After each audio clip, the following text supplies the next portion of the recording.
Hi, everyone. It's Dom from the MS Guide, and welcome to the first ever podcast on the MS Guide. We're going to be talking about ECTRIMS, and if you're wondering what ECTRIMS is, that's about to become clear. But a friend and a subscriber to the channel, also another MS patient, said to me, "Why don't you do a podcast?" So I said to him, "Why don't you interview me?" So without further ado, I'm going to turn it over to you, Jason. So, hi, how are you doing? Yeah, I'm doing well, thanks. And yeah, Good. you certainly called my bluff on that one, didn't you? With the podcast. So yeah, Far away, because we were yeah. So talking about ECTRIMS.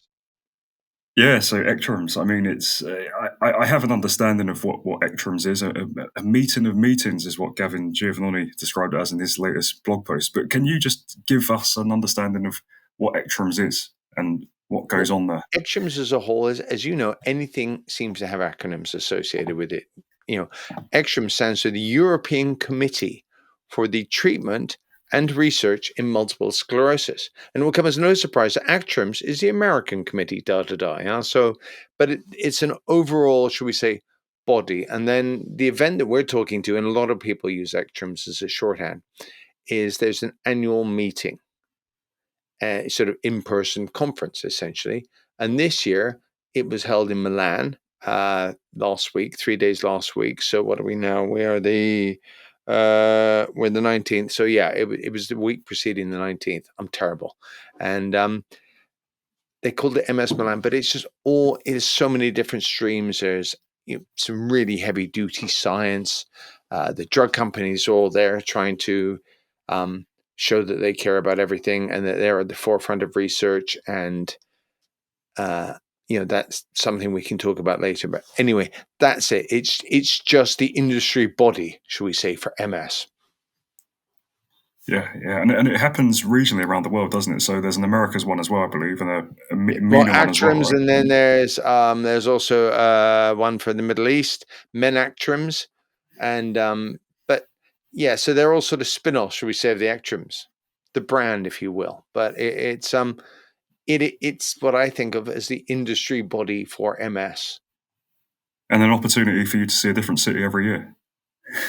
Do you know what? You laugh. I live near Oxford. It could just as easily have been in Oxford for the amount of Milan that I saw, trying to convince people business travel is not a holiday, and it was business travel. I used to do a lot of it. I've been to 40 countries. Most of it's been airport, hotel, client, hotel, airport. And that's pretty much what this was. As an MS patient, you'll understand I've had it 31 years. I walked an average of 16,500 steps every day, most of it indoors in this ginormous convention center. And I was sleeping about 5 hours a night, which is not good for me. So it's sustainable for 3 days, but I certainly needed several to just go, oh, you know, Mm. that's the kind of thing it is. I think Gavin Giovannoni was talking about, the amount of neuros I met that I said, so what are you doing? And they were all having meetings because everybody knows ECTRIMS will happen. And so everybody uses that as a venue to have meetings, whether it's talking to people about grant proposals or research proposals or catching up with colleagues that you're doing research with, but they're in another country. Um, it's the focal point for everybody to get together. And there's all the academic sessions as well. I saw one academic session because I was on the panel. But that was the only one I actually had time to go to the academic session for, because I was doing so much recording for the MS Guide and for some other people, the MS Register and a company called Icometrics who do AI and MRI. Listen, yeah, AI might get onto that in some of the questions that I've got. But I mean, the first question I've got really is because obviously when I think of for ECTRIMS, I think of the great minds coming together and the future developments of MS. And usually, what I'm looking for when I see the outputs of ECTRIMS is what are the things to get excited about, and in the sort of medium to long term. So, what are the key takeaways, the you know things in terms of new treatments that we could perhaps expect in the next 5 years or so? Okay, it's a good question, and it's one that I think is very reasonable because we're used to an iPhone a year. Yeah, we're used to things. Oh gosh, we've got HD, we've got 4K, we've got wraparound tellies, and the speed that all these things appear, and drugs just aren't like that. So, it's essentially somebody has an idea at the sort of specialist neuroscience end, shall we say, and that's the boffins and white coats in labs thinking, how can we do it? So when you actually look back and say, when were some of these drugs developed? For example, I've had Lemtrada. And when you actually look at that, 20, 25 years, I think it was in the, it seems an impossibly long time ago, but there's so much to do. So I say that to answer your question. What's coming down? I think most people will have heard of BTKs. BTKs are coming down the line. My general feeling that I'm not a doctor, that I picked up was they're interesting, but they're not exciting in the way that, say, the mAbs, the ocrelizumab or the ofatumumab, which is Kesimpta, ocrelizumab's Ocrevus. Mm. That was a massive game changer. That was a real step up from the best treatment then was probably dimethyl fumarate, which is Tecfidera. You know, but it's exciting, but it's not as exciting. I think one may be available in the US right now, if not very soon.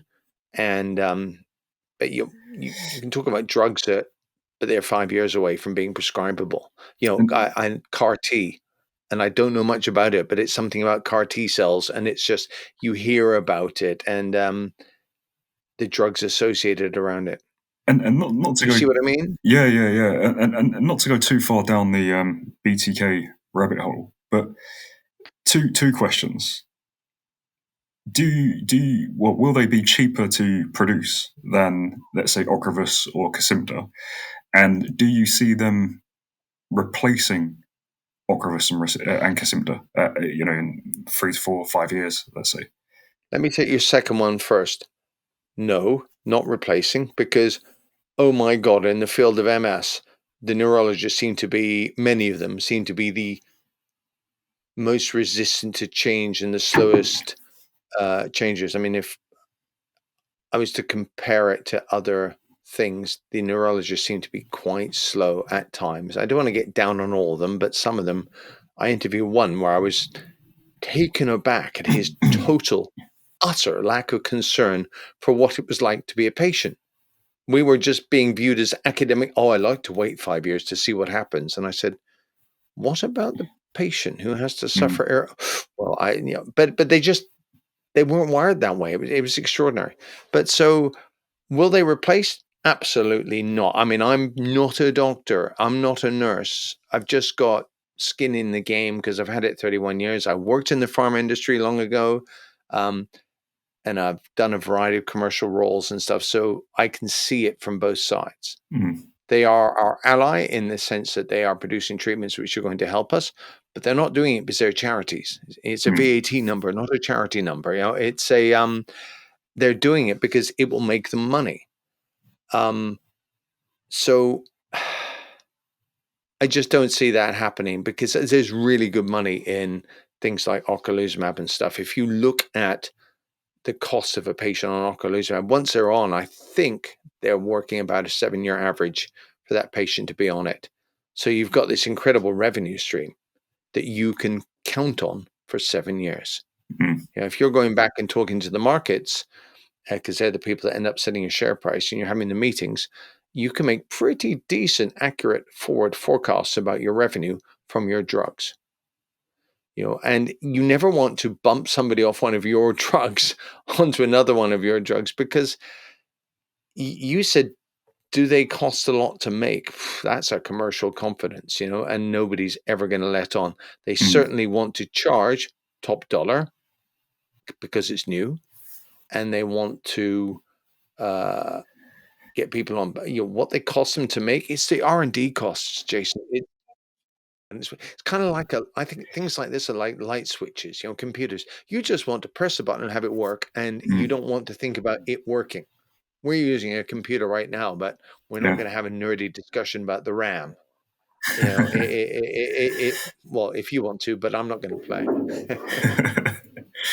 So go on. I mean, I feel like I'm waffling on for you, Jason. So what other, which is my way, what other things about ECTRIMS Yeah, so I mean, we obviously spoke about medicine and BTK, but Yeah. what other new things? And I suppose the AI conversation that you alluded to, that you mentioned earlier, I think that's an interesting um, I'm place glad you asked, in MS because at the moment. that would be my takeaway from this ECTRIMS was Mm, and I said I was on a panel and it was about this. It's the I don't know if explosion's a word, but it's really ramping up some medical technology. So the mm, things that struck me, there's new insoles, okay, with 12 sensors in that take 200 data points 5 times a second, of which I think 12 are useful for MS walking. But these insoles, I'm doing a video on it on the channel, but they look like regular insoles with a USB port for charging, and they wake up when you start walking.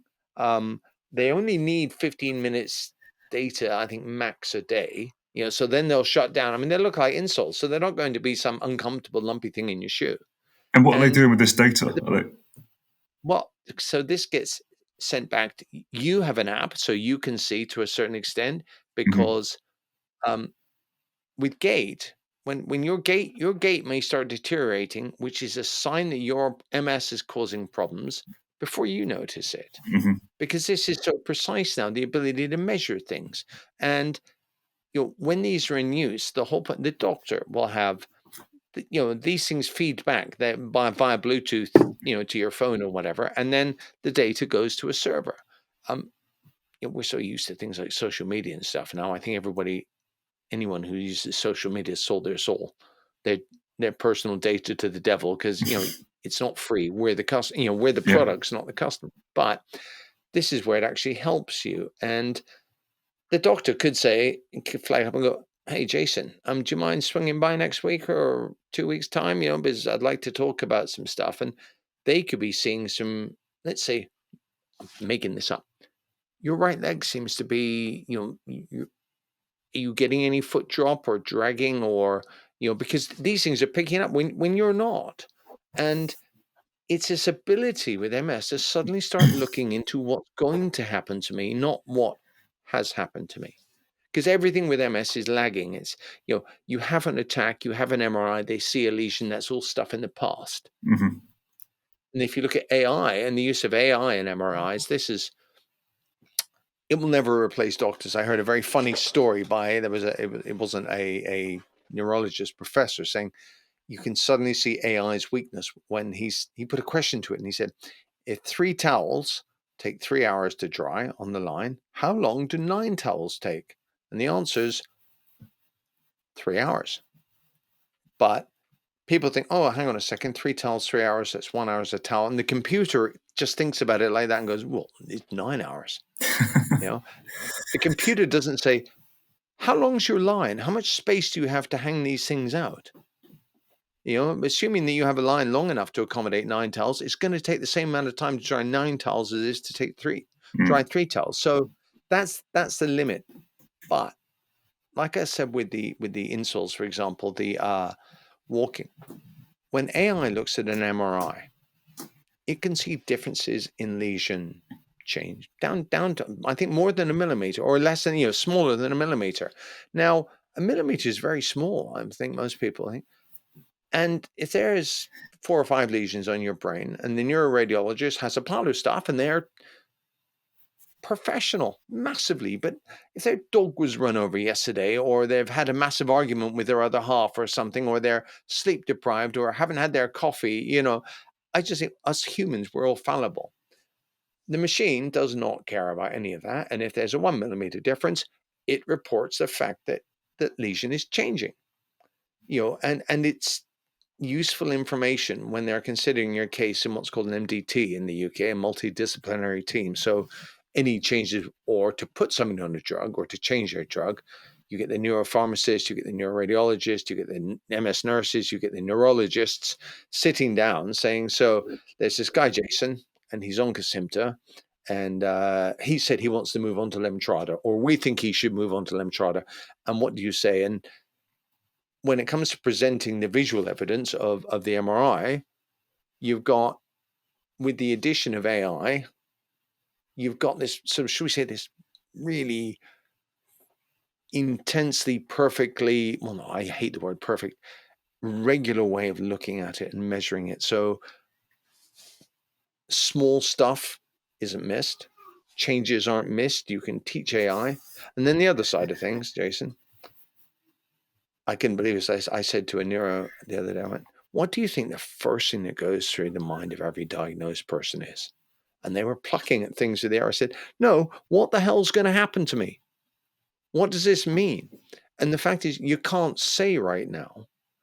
But Mm. there's a researcher at I think it's UCL, Arnan Ashagi, and machine learning. So essentially taking, I think it was 20,000 MRIs. I mean, this is supercomputer time, and feeding them in because they showed, here's patient on day of diagnosis and patient 20 years later and what happened. And essentially you can train the machine, and it was giving, don't forget the analogy about the towel. So this was really carefully structured. It was in a research lab. It was giving about an 80% accuracy, looking at the scan of diagnosis as to what's going to happen in 20 years' time. Mm.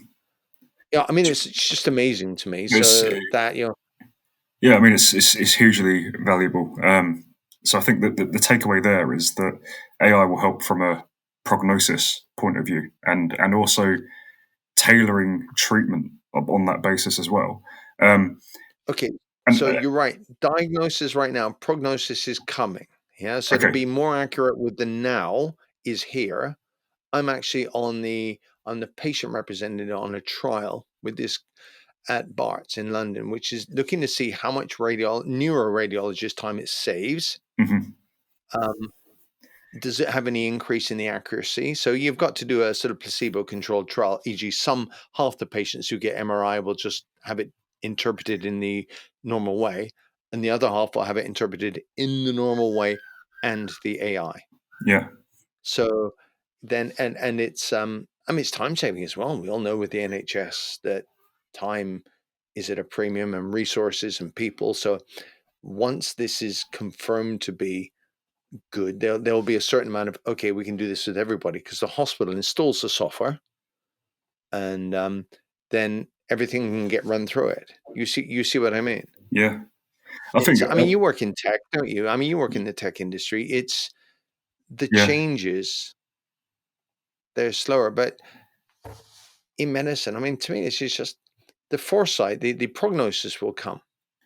yeah, and I think that will be hugely valuable because I think, and it's going to lead me into my next question, but I think it will be hugely valuable because from a mental health point of view for the newly diagnosed, that question is like it is the first question, and it is that question which causes the biggest mental health impact, at least in my experience. I'm totally fine with where I am with MS now, but it takes a long, you have to go through a lot to get to that totally fine place, and Hey, some you and people, I had some chats which are yeah, completely normal, and I was talking to a friend who's a doctor, who's a GP, who was diagnosed with MS about 6 months ago, mm, and they went, God, I can suddenly see it from the other side now. Because I mm. said, how's having MS impacted the way you treat your patients? And they said to me, well, there's a couple of my Parkinson's patients that can't believe how kind I'm being to them. And it's just, because you can read the theory all you want. I had a lumbar puncture yesterday, and I mean, I know the guy who did it well, but I'm saying, Mm. have you ever had one done? And he went, I said, no, no. Have you ever had one done?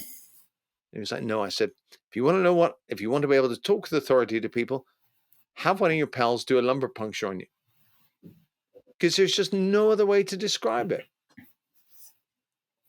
Yeah. So you're right. I mean, MS is just, it's a complete mind thing. There's a great analogy. There's an author called Susan Sontag who's written about sort of chronic illness, and she describes it as the kingdom of the sick. So both you and I, at one point, were moved into the kingdom of the sick, and we're now permanent residents there. Yeah. If you break your arm, you can just make a visit. Yeah, and you can go and you can have your cast. People can look at you and go, "Oh, what you do to your arm, Jason?" Oh, and you say, "Oh, I Yeah. punch a nightclub bouncer." And it's but it's a sort of, but it's there's no coming back. You can't say, well, when I get my cast off and do my physio, I'll be fine again. We're here for the duration. So I think that's a big thing to get your head around. Yeah, and you've got to, as much as possible. I mean, I like the shadow analogy that you sent me the other day, and you've got to Oh, stay in yeah, front of yeah, that yeah. shadow. Martin That DeVille, yeah, I was interviewing him for someone else, and he said this, and I said, I said, please, may I steal that? You don't hear me in that little video because I'm saying to him, yeah, please, can I steal that? And it was the best one. By the way, anybody listening to this, it's going to be put up on YouTube, but you can listen to it as a podcast. But in the description, I will put up links to as many of the things that Jason and I are talking about, be that BTKs or it's, ECTRIMS or the insoles or another thing was the exoband. It's one of these super simple things, yeah, but it makes a difference to people. And it's really your EDSS from about 3.5, usually 4 to about that's when you starting to get real difficulties walking. And when you're at 6.5, you're pretty much in a wheelchair most of the time.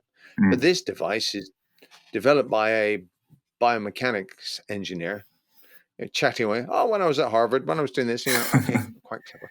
And but it's sort of simple. Again, I'm doing a video about that, but it's essentially a waistband and then two bands on your legs, and there's some mm, sort of sprung mechanism which attaches from the front of your sort of hip bones down to your, just above your knees. It's not a cure, but it hugely improves people's ability to walk. it's great. And just that whole thing about independence and stuff. And I mean, it's not relevant to your question per se, but there's a trial running in London called Chariot-MS, which Mm, is looking at preserving hand function in people with EDSS 6.5 and above. And can you just if you lose the use of both hands, you are entirely dependent on other people just to keep the use in one hand. mm, You know, it, the astonishing change, the sudden marked change if you lose the use in both hands, and it's looking at mm, using cladribine. But it's not many people, I think, that think about it from the other end. Just what a difference a small improvement in the walking ability could make, and through something mm. as simple as the exoband. And again, I'm on no backhanders from these people, so I wish I was, but they just strike me as things. So you've got that. Then another thing was the importance of the registers. It's really boring, I guess.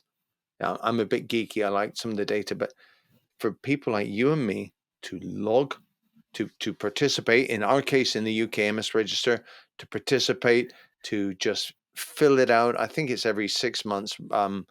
Uh, I thought it was every 3, and they squeaked at me when it's every 6, and we don't want to hassle But people, but to have that. this helps us with that prognosis question as well, because I saw that from ECTRIMS there was a study, I think it came from Sweden, where they've said that Oh, from the Swedish registry. and the risk of secondary progressive has decreased because of the newer modern DMTs, which is a huge boost to people who are currently But you relapsing need remitting. registered data to do these things. You need to look at big populations, Mm, that are reporting, and it it's a thing where when you're newly diagnosed, I think I never would have done it in the first 10 years. It's just like, go away, MS. I'm not interested, and I don't want to.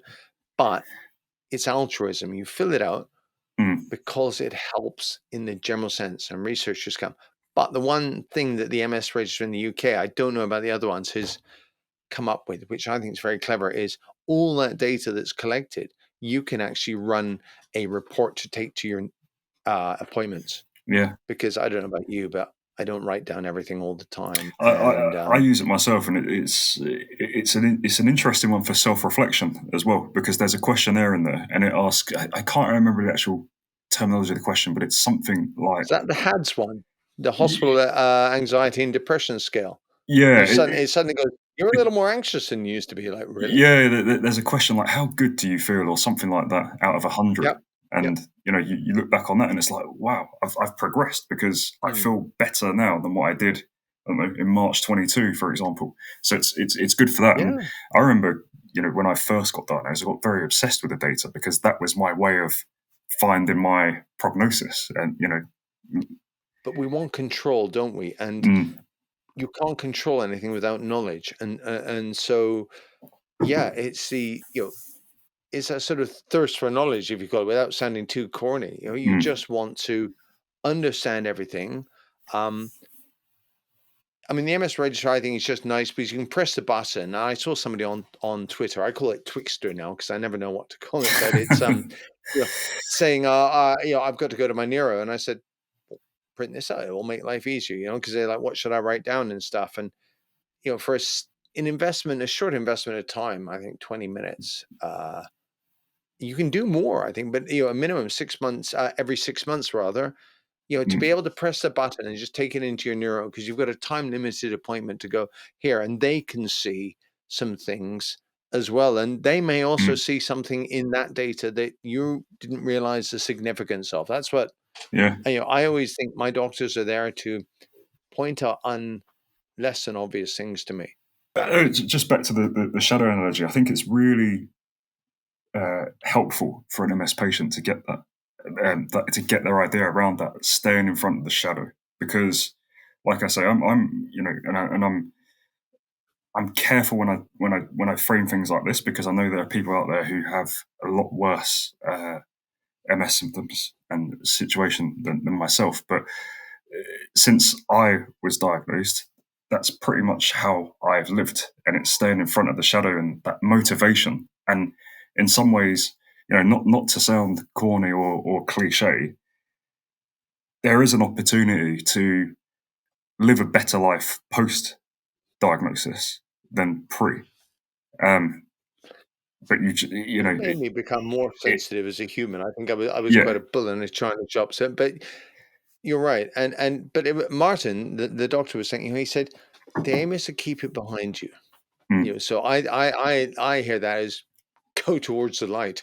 But it's Yeah, well, yeah, yeah, work but keeping it behind you is starting that DMT and eating healthy, and the time you got to do something. yeah, yeah, yeah, yeah. He was talking particularly in that case about, we were talking about people filling out apps because I said there's an app for everyone's got an app. Which app to use? Da da da. How do you know when to use it? They're like diets. When we first started, we go crazy on it for a week, and then it often dies off. Yeah, is I mean, MS is a constant game of getting striking the right balance. I think in a lot of different facets of it, and particularly that one because Do you remember as a like kid trying to step on your shadow when somebody said, step on your shadow? Never going to happen. I remember saying to my daughter once, I'm going, if you can catch your shadow and bring it inside, I'll give you a treat. Mm, And poor child running around in circles, trying to catch their shadow. For they've got to be young enough, not so young they don't get it, and not so mm. old that it's a bit cruel. But it was funny for 5 minutes. But I said, see if you can catch your shadow and bring it into daddy. But And just to go to another question, in terms of because you need that assistance to get ahead of the shadow, and one subject which has been uh, sort of at the forefront, at least in the MS community, I think for the last sort of year or so, is gaslighting and neurologists' attitude towards um, MS or newly diagnosed patients. Um, I just wonder. two clues as to the person that started to popularize it. Progressive given. Yeah, but Yeah, was no, but was good was, question. was was this discussed, and more widely, I suppose, were neurologists, the neurologist's approach, was that discussed at ECTRIMS, or is it not really discussed in that So Gavin arena? had a Or, poster up about it because I think they did it with Shift.ms, a charity. It's really weird because so I told you my mate the doctor, mm, with MS. People assume that they are absolutely fine with it because they're a doctor. So other patients, other people with MS think, oh well, you must be lucky you're a doctor, and so it says to me that it can go both ways, and in most of the time it's accidental. I know very few people that I've come across where I think they're intentionally trying to do this. mm, It, but the fact is it's being done. So that can't be ignored. it was like the way they were experiencing it. They were sort of surprised that people thought it would be fine for them because they're a doctor. And they're thinking, bloody hell, I've got MS, my whole life's just gone sideways. Mm. How do I deal with this? Like you said. So I think a lot of it is unwitting, and I'm not excusing it. I think it's appalling, and I've had a few strenuous, shall we say, conversations over the years with some of my medics because neurologists, I joke, I say they're the chess club of medicine. They're they all seem to have PhDs, at least one, and then many other things, and they're the real thinkers. Uh, it's I find they can be extremely academic. It was like I said, I was speaking to that one neurologist for an interview where I just thought, I cannot believe that you are just, to me, so utterly insensitive about people. I don't think if you said to them, "Do you think you're insensitive?" I'm pretty sure they'd look at you shocked and go, "What do you mean, me? I'm a nice person." Because doctors, if nothing else, are very good at your interactions with patients. Bang, whether you're an A&E or whether or not somebody's there for an MS diagnosis, most doctors have licked the sort of "Hi, how you doing? Don't worry about it," sort of Mm. politeness, sort of make you feel okay thing.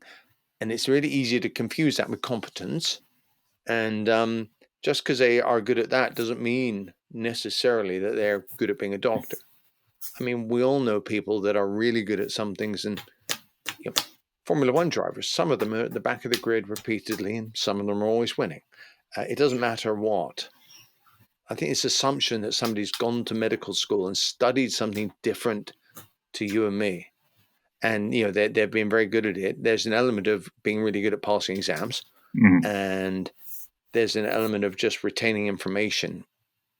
So to have that sort of computer levels of information in your head, which most of them have, and then I think the real trick, the real sort of front of the grid, shall we say, are the ones that can take that and can really apply it to you and me as human beings. Mm. And there's fewer of them than I think.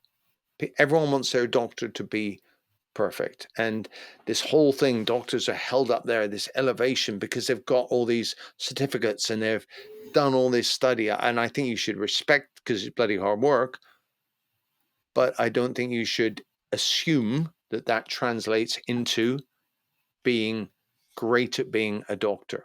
And you'll have some that are great communicators, Mm. but Yeah. not so great clinicians, and vice versa. It's life. We're human beings until the computers run the world. We're that's how it is. But does a lot of the gaslighting come from that old school approach? And you know, that sort of the old school approach, the wait and see approach, right? And now the the attack, aggressive, upfront, get it, hit it on the nose. That approach, hopefully, is spreading amongst neurologists, Here's a and historical changing the perspective landscape a for you. bit. Here's a historical perspective for you. 40 years ago, an MS neurologist, if somebody had MS, they watched them deteriorate, and who knew how they were going to deteriorate and over what Mm. length of time, and they medicated the symptoms, or somebody else did. But neurology was what somebody called a neurologist. Before I get shot down, they said it used to be an armchair profession. Yeah, and what they meant was they existed in the whole sort of medical firmament, and other people would come to them. Let's Mm. argument say the orthopedic surgeon, and the person broke their leg or something, but they're also displaying some signs, and are they neurological? And you know, um, neurologists, they've all got a hammer and a couple of tuning forks, but they can find out an awfully large amount about that. But there's a difference in knowing what that is and Mm. treating it. And in the last 20 years, MS has become something which is treatable. There are drugs to actually address the MS. I wouldn't say with everybody the attitudes have caught up with the fact. Mm. I mean, I always draw analogies to cancer, Jason. If you went in and they said, Jason is cancer, you would not be sent away with 4 leaflets saying, Jason, these are the cancer drugs. They're quite powerful, but you need to be happy with them and everything. You would not be asked to make a decision on which cancer drug you wanted to take.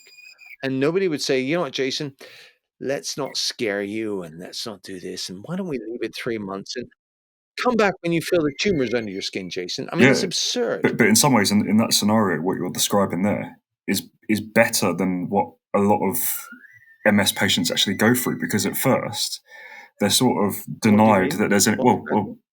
the actual uh, sometimes the hoops that people have to go through just to get diagnosed. Oh, I see what you It's mean. Okay, yeah. So itself. yeah, Yeah, to get taken seriously when you present. Again, I think we need to give a bit yeah, of slack because it's MS to us, but my God, there's an awful lot of things which it could be. So doctors tend to look at us as sort of vessels for what condition do you have? mm, And I think the personal relationship develops later. But there's an awful lot of things that it could be. I'm not again not excusing it, but some people just have their symptoms dismissed outright, and it mhm. often happens to females more than males, which is sad. Yet there's, I think it's 2 to 3 times the amount of people with MS are female. You think how costly that is in that individual's fight against MS. Particularly when we have uh, yeah, the time, the whole concept of time is brain, right? That sort of, if you don't, it takes you a while anyway to get an appointment. You might get Yeah, in front of the neurologist, maybe 4 weeks after notice. I mean, I'm talking about an optimistic yeah. timescale here, and then that neurologist just sort of waves away your symptoms, and then it's another year or two of the next relapse that you get taken seriously again, and Yeah, that could be. MS is weird. It's like you need to get sick enough to prove there's something worth doing Mm, something about. But I was super fortunate. I was diagnosed 31 years ago, 32 years ago. I don't know, but mm, but it was sort of a couple of very switched on people, and I was lucky. The stars aligned in that sense, yeah. But mm, they don't, and for everybody, and it's just being sent away like this. I also think sometimes, and this is no fault of somebody, the individual, but I don't think we all communicate it as well. And mm, sometimes the doctors don't really appreciate the gravity of it. And mm, I just wish somebody said, it was actually, in fact, actually, it was last year, and they were talking about something. I said, actually, what we need to do is forget all the medicine stuff and just try and increase everybody's communication skills because so many of these things, when you back it all up, it seems that it's not the doctors are a bastard, there's a problem in the communication because this is the thing, it's neurological. If your arm was hanging off because you got caught in the threshing machine, I think you'd get people's attention. I mean, I broke my femur and was lying on the road howling, you know. There is no doubt that this requires intervention now. mm. But the come and go nature of MS symptoms and the fact there could be many other things and some things resolve all on their own. And I don't know, it's really hard. I suddenly feel like I'm defending doctors. I'm not defending poor communication skills, but I am saying that in the context of everything, some of the symptoms that people display could be all kinds of things. Mm. But when you get the MS diagnosis, you then follow it back going, it was MS, you bastard. Why didn't you know? Yeah, And which I think is entirely reasonable for a patient to think. I'd be really hacked off. yeah. And it would be much harder for me to be as sort of I, balanced as I'm trying to be if it was me. I think the key for me as a patient is just that I'm listened to by my doctor. That's the only thing that I ask, really, that I'm listened to. Define being listened to. Well, just not dismissed. If if you, So define dismissed. well, What's your dismissed if you versus have my like dismissed? if you have a genuine question about, like, so for example, I would go to my doctor, my neuro, and I've got lots of questions, as you can imagine, just based on this discussion we had. And she always engages with my question, gives me a really good, Mm, informative answer. But I have had neurologists in the past where they would just try to brush off my question and almost try to get me out the door as fast as possible. And that, to me, and the thing with that is, when you're sort of going through that discovery, so before you've even been diagnosed and you're going through that discovery period, you're your most sensitive moment in terms of mental health. Mm. And that approach by the neurologist just perpetuates the situation, because you then go into the appointment thinking, bloody hell, you're sitting there in the waiting room and you're thinking, bloody hell, I'm going to go in there. This guy just wants to get me out the door as fast as possible. So I've literally got to go in there and have a debate to just tell him what's going on. And that's I'm just, going to refer you to my Formula One analogy. Some yeah, drivers are at the front of the grid all the yeah, time, and others, their names sort of flick up and down, or there's many, many, many people that never made it. mm, Um, they're race drivers and they have a race driving license, but they're not an F1. mm, Uh, I'm not going to, I think, I just think we need to expect that not everybody is of the style of some of the people. I mean, the ones that really speak out, like Gavin Giovannoni and Aaron Boster and stuff, and there's many more. But they to me, they stand out because they're different, because they stand out from the mm, crowd. And they do this, and patients feel like they can relate to them. And I always say, with you or me, I have a one-to-one relationship with my neurologist, but my neurologist has a one-to-many relationship with all their patients yeah. and the ones that come across them and their colleagues and the referrals they're getting in the hospital and the ward rounds. And I think some of them, I'm just going to use non-podcasty language here, are a bit shit. And, it's the way it is. When I speak to somebody who's really frustrated, and I get a lot of people get in touch with me all the time, I have a view that you kind of got to do the Bruce Lee thing and be like water. Yeah. Mm, You Why try to change someone who is shit? You are never going to change it. They think they know more than you. They think that you will never have anything. If that's the way they are, yeah, go somewhere else. yeah. Find another way around it. Well, It's not your job with MS or suspected MS to change the attitude and practices of somebody who's shit. It's but just not going to happen. that leads to the point I was going to make, and I was going to name drop Aaron Boster. Obviously, all his videos are really, useful, but one in particular is he's got, I think it's the 10 signs of a good neurologist, and I'd recommend anybody watching to or listening Right. to I'll watch put that, I'll and put the link in. yeah, Yeah. to sort of benchmark their own neurologist against that, and yeah, it's really useful, really valuable. Is there anything else I, now? th- I think we've covered the main points. I think just if there was anything else which was sort of left field that caught your eye at ECTRIMS, or other than what we Okay, here's discussed. the thing. ECTRIMS in Milan seem to be soulless compared to ECTRIMS in Amsterdam the year. But I don't know why. That's my personal take. But I didn't like the conference center. I didn't like that they gave you an app, but it didn't. Oh God, I just wanted it so big, Jason. I wanted, how with Google Maps you can go, take me here, and it goes right. Are you walking? Are you driving or whatever? I wanted the app to this. The first morning, I spent 30 minutes looking for a meeting room. I've been invited to a meeting by Professor Schmirer, and you think, I don't want to be late. It's unprofessional. I can't find the wretched room. And it was huge, this place. I Where, can't emphasize. So that's my takeaway is, where is it next year? Have they decided the location for next year, or is that? yeah, it's in Denmark, I think. It's Oh, Copenhagen. oh, no. Yeah. You know, but it was just, you know what? The astonishing amount of kindness that people showed, the amount of people who go, oh, you're the MS guide and this and that. And Mm.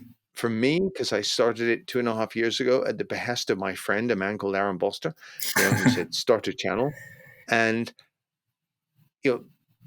people were thanking me and just, kind things going, oh, da, da, da, da, da. And that was really flattering and nice. I've got to And work on deserved, returning to go to deserved, get paid. Well, thank you. well But yeah, deserved. I need to get paid for this because it's all off my own back. And I'm running out of savings rapidly. It's but yeah, it was fun and informative. And next year I'll learn from my mistakes and go and see more sessions and factor that in. And I won't run around like the proverbial blue-arsed fly. It's just yeah, well, it's just trying to do everything for everybody all the time. But it was really good, and I really appreciate you giving me the impetus because I know you've been hassling me for a while. I mean, reminding me to possibly try a podcast as a medium. Hey, thank you very much for listening. This is my first ever go at a podcast. Jason talked me into it willingly, but I am super grateful if you've made it this far. I hope it was good. I would always appreciate your ideas on things that you'd like to hear or for it to be covered. And I don't know if it's better to have a podcast so you can listen to it while you're doing other things rather than watch a video. But anyhow, please subscribe to the channel. Please help me on Patreon if you can. All the links are below. And I look forward to seeing you again. Thanks so much. Bye-bye.